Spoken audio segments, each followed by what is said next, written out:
not just Cardiff Devils hero, but now GB hero, Ben Bowns. Ben, good to see you, and a relief to all Devils fans. You're back in Cardiff.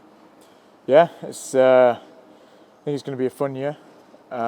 We've got a point to prove again, and it's nice to have those points to prove. So I think we finished on a major high in that playoff final, and we got what we deserved last year. And it's time to try and win something back.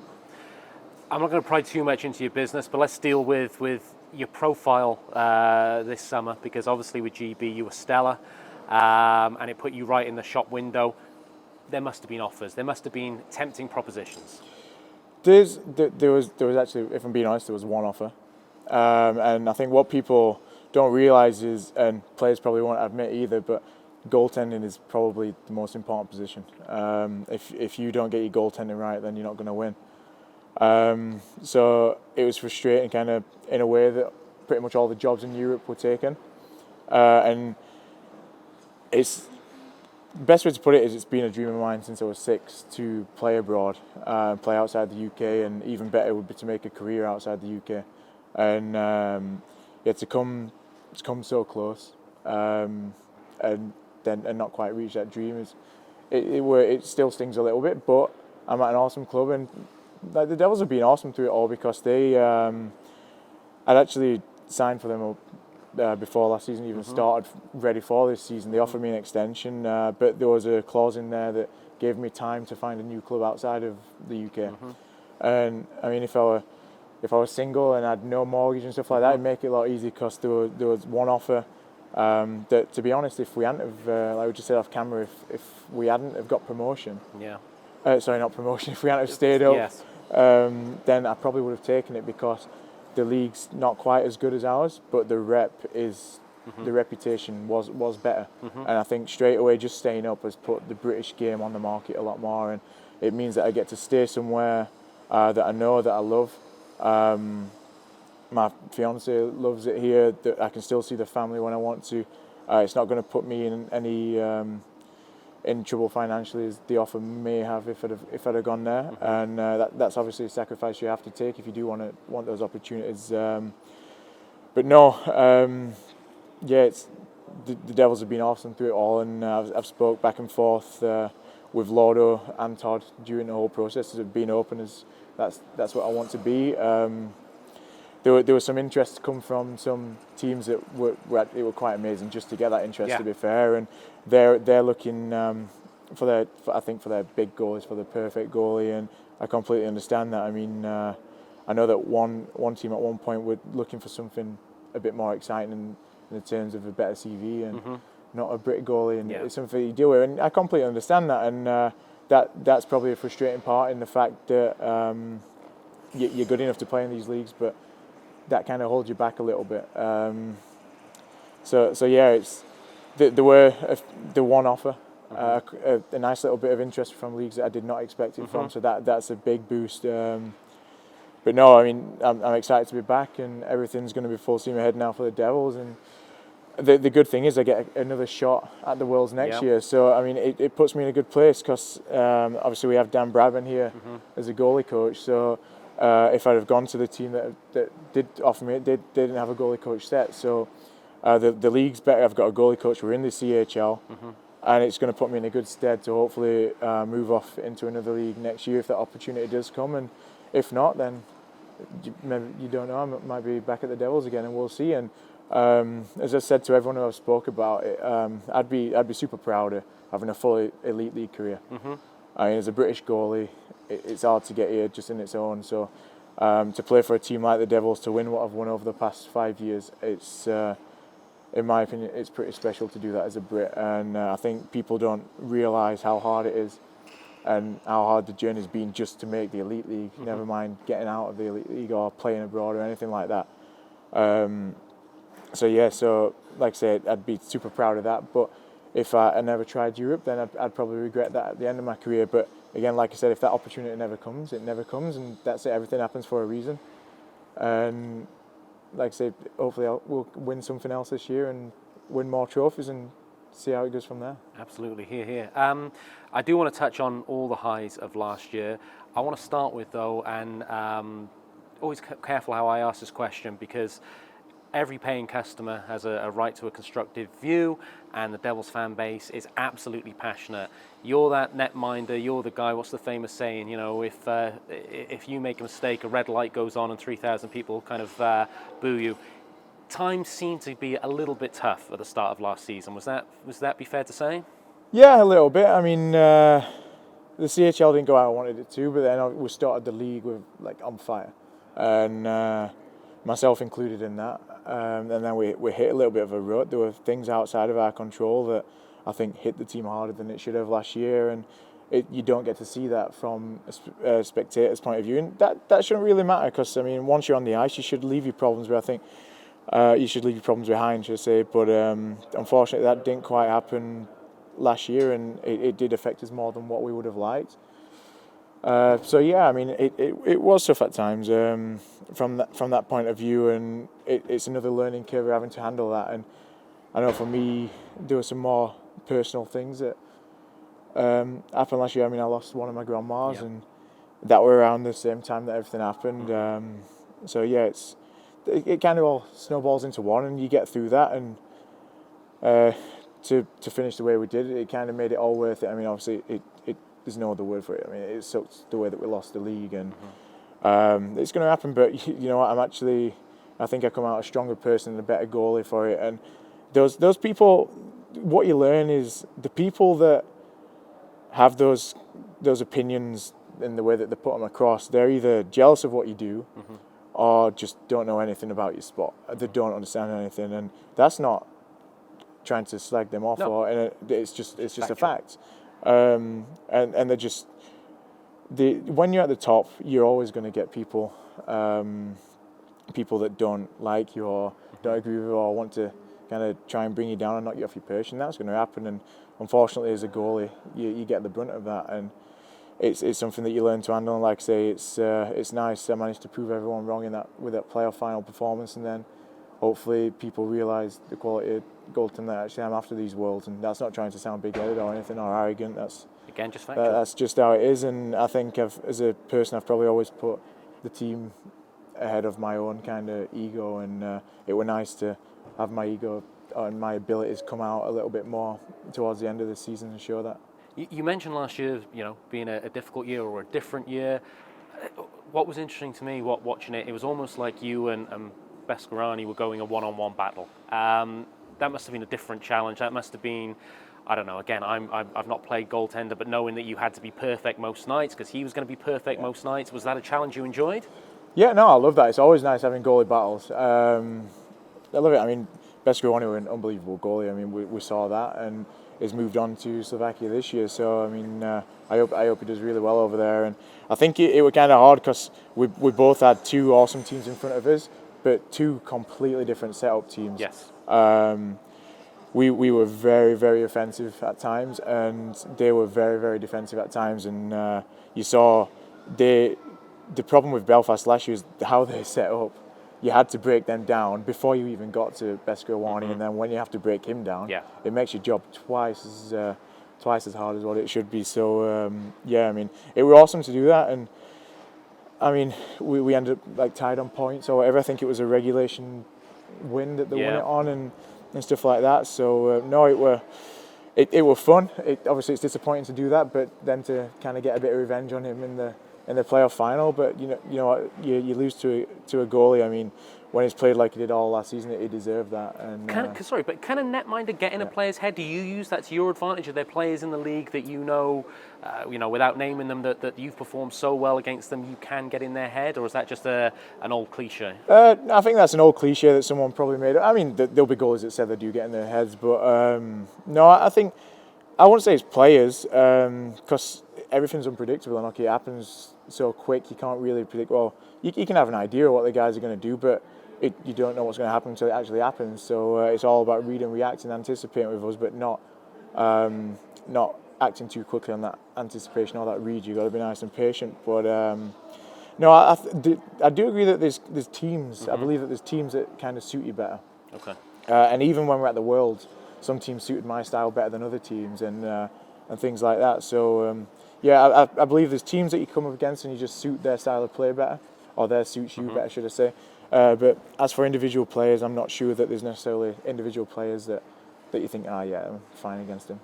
On that, I just wanted to ask you, going up to that top level of the Worlds, was there a noticeable difference in terms of, I don't know, velocity on shots? Were they trying to move you from side to side and get that lateral movement going more?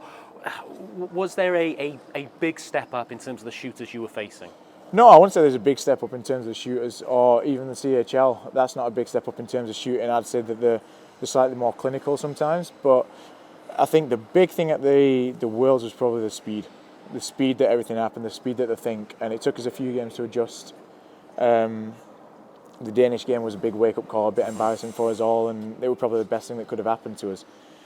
But no, it's definitely the speed with the biggest wake-up call. I'd say it sounds stupid, but it's probably slightly easier to play because everything's clean. Okay. And you know what's going to happen. Whereas in this league, sometimes there's a lot more scrappy players right in front and everything like that, and it'll hit more people or bounce around and things like that. So it's a bit more unpredictable. You have to be more reactive. Whereas in the Worlds, you have to be a bit more solid, a bit more shut everything down and really agile on your feet. I do want to talk about two kind of read and react saves, I suppose you call them. One in the playoff final where you were absolutely unbelievable. And speaking to Todd Kelman off camera the other day, he did put that down as one of the finest goalie performances he'd seen. And the save against the potential number one draft prospect in the World Championship. First of all, that playoff save, was it second period power play when you had to go from post to post and make a glove save when I think the whole building just thought that was in? Yeah, no, it's kind of odd because it sounds stupid, but everything, when you practice like you do and you get so used to it, and I'm sure it's the same for players, everything kind of, it doesn't slow down because obviously it's just obviously it doesn't slow down, but it does sometimes feel like you have more time. It'd be a split second, but it feels like multiple seconds. It's like when a shot blows by your shoulder. That split second between it either going in, hitting the glass, or hitting the post is like it's forever. Yeah. When in reality it's only a split second. So no, that I knew the guy was there. I made a little mistake on the pass. Actually, I went to cut it out and reached a bit too far, so that put me behind the play. I think Batchy just missed it as well. But no, I was feeling good that day, and my eyes got straight on that puck, which is something that you always teach. It's always eyes first, and got it across, and then after that, it's just compete and try and track it in. You obviously read the blade, so you've got an idea of where it's going, and luckily it went right in my pocket. You probably didn't even factor this in, but there was, in the playoff final, I think in the first 30 seconds, there was one, I think, that bobbled off your pads. And it was almost, from a fan, I looked as a mindset, you almost decided you weren't going to be beaten for the rest of the day. You really got in the groove. Yeah, no, it's a big game like that. And I can remember it because I can remember those kind of moments, playing as anything, any mistakes, anything like that, you always remember them. It's like people always remember negatives over positives, isn't it? So, no, I can remember that guy, and he'd come down, he took a shot, and I don't know if our defender got a little touch on his stick, but he kind of muffined his shot a little bit, and it didn't come at me like I expected. And my pad actually rolled on me, which is one of the most frustrating things ever. When your equipment doesn't quite react how you expect it to, and it doesn't happen very often, but when it does, it's a nightmare.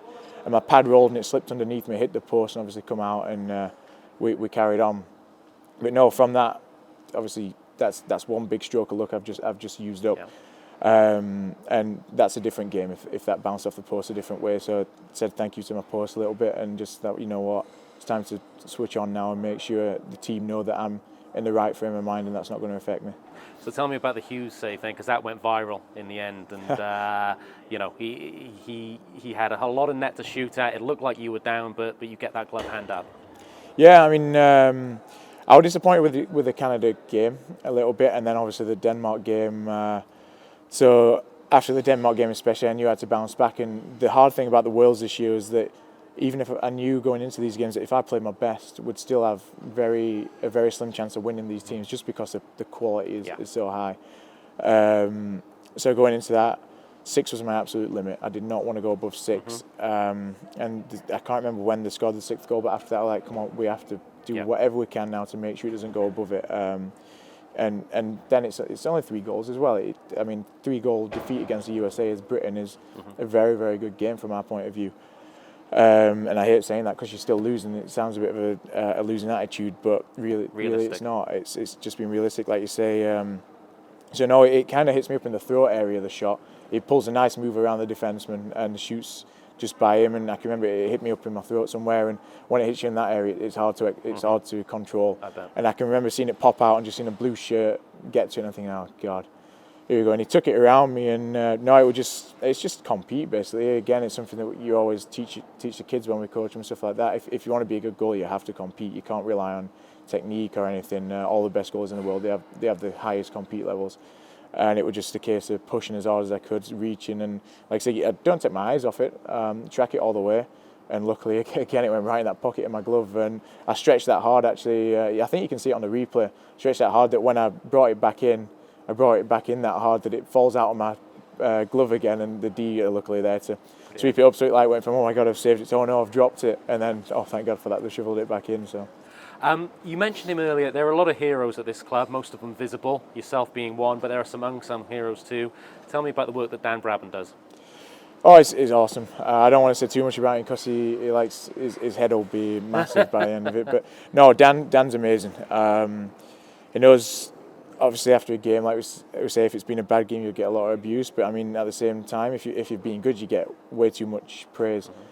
It's like you said, that you're either hero or zero on it as a goalie. So no, Dan is someone who definitely levels me out, and sure, if when Murdy plays, he'll level him out. And no, it's the work he's done over the last 4.5 years with me has been amazing, and it might look a little bit special at times, but you know, he's actually a special person in his coaching ability. He's just an absolute geek when it comes to goaltending, and that's what you want, someone passionate like that. He comes to all the games, comes down into the dressing room, sits with us in between periods.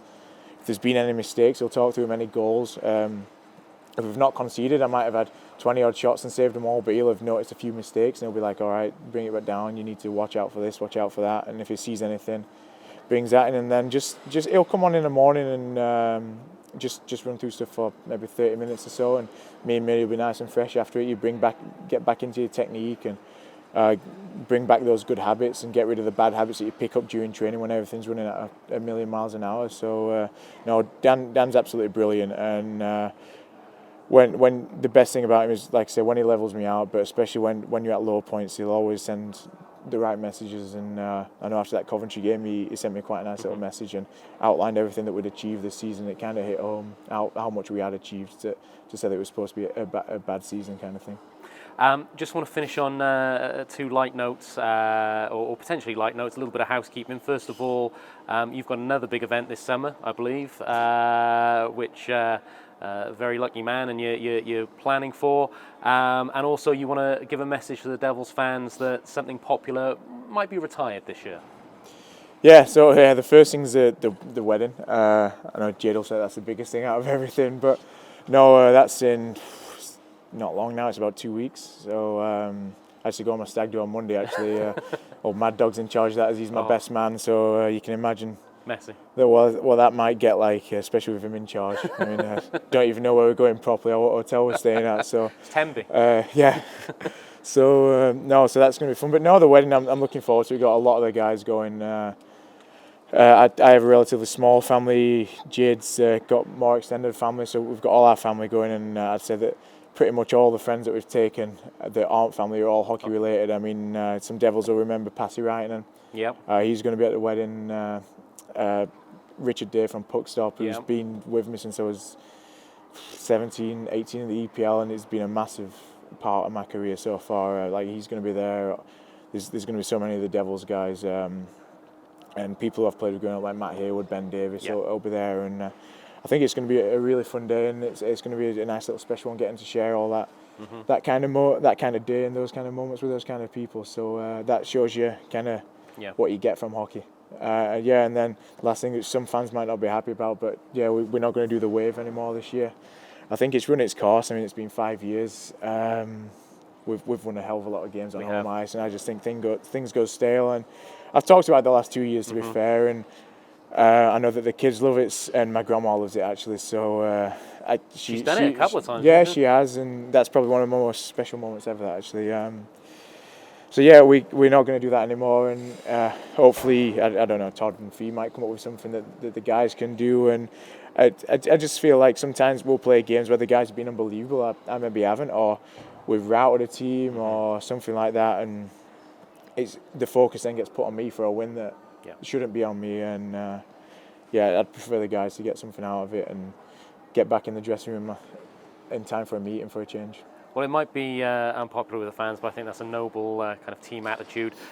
We wish you and Jade the best of luck for the forthcoming wedding. I'm sure all Devils fans wish that. We also, just on behalf of Devils fans, absolutely delighted you're back in Cardiff, Ben. Welcome back for another season. Cheers.